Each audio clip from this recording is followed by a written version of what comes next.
क्या आप जानते हैं कि ब्रह्मा जी ने अपनी ही पुत्री देवी सरस्वती से विवाह क्यों किया? सरस्वती पुराण के अनुसार जब सृष्टि की रचना का समय आया तब ब्रह्मा जी ने अपने तेजस्वी मन से देवी सरस्वती को उत्पन्न किया। इसी कारण उन्हें ब्रह्मा की मानस पुत्री भी कहा जाता है। देवी सरस्वती की कोई माता नहीं थी, वे केवल ब्रह्मा जी के तेज से प्रकट हुई। देवी सरस्वती अत्यंत रूपवती, दिव्य और अद्भुत तेज से युक्त थी। वे ज्ञान, कला और विद्या की अधिष्ठात्री देवी मानी जाती हैं। उनकी सुंदरता और आभा इतनी अनुपम थी कि स्वयं ब्रह्मा जी भी उनके आकर्षण से बच नहीं पाए। कहा जाता है कि वे उन्हें अपनी पत्नी बनाने पर विचार करने लगे। देवी सरस्वती ने ब्रह्मा जी से बचने की काफी कोशिश की। वे इधर उधर भागी दिशाओं में छिपने लगी, लेकिन उनका हर प्रयत्न बेकार साबित हुआ। अंततः विवश होकर देवी सरस्वती को अपने पिता ब्रह्मा से विवाह करना पड़ा। मत्स्य पुराण के अनुसार भी कथा मिलती है कि सृष्टि की रचना के बाद ब्रह्मा जी समस्त ब्रह्मांड में अकेले थे। तब उन्होंने अपने मुख से सरस्वती जी को उत्पन्न किया और बाद में उनसे विवाह कर लिया। इस दई मिलन से मनु का जन्म हुआ। मनु को पृथ्वी का प्रथम मानव माना जाता है। आगे चलकर उन्होंने ही वेदों की रचना की, सनातन धर्म की नींव रखी और समस्त भाषाओं का निर्माण किया। ऐसे ही और अद्भुत और ज्ञानवर्धक वीडियो देखने के लिए चैनल को लाइक और फॉलो जरूर करें।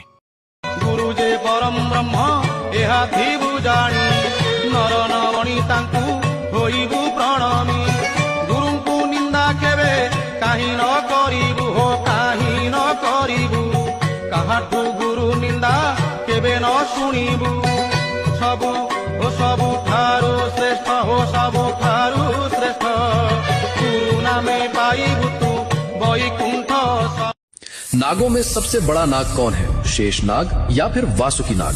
दोनों ही नाग माता कद्रू के पुत्र हैं। शेष नाग के 1000 फण हैं और वे भगवान विष्णु के परम भक्त हैं और उनके साथ बैकुंठ में रहते हैं। शेष नाग ने पृथ्वी पर लक्ष्मण और बलराम रूप में अवतार लिया था। शेष नाग का स्वभाव बहुत ही क्रोधी था। इस स्वभाव के कारण उनकी माता और पूरी नाग जाति उनसे डरती थी, लेकिन अपनी माता के छल कपट वाले स्वभाव के कारण उन्होंने सब कुछ त्याग दिया और भगवान विष्णु की शरण में चले गए।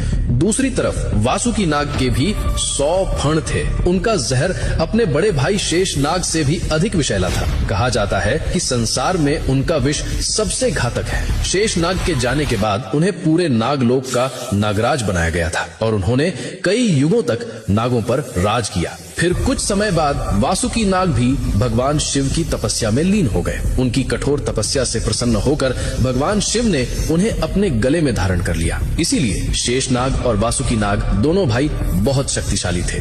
वासुकी नाग शेष नाग के छोटे भाई थे और शेष नाग सभी नागों में सबसे शक्तिशाली और सबसे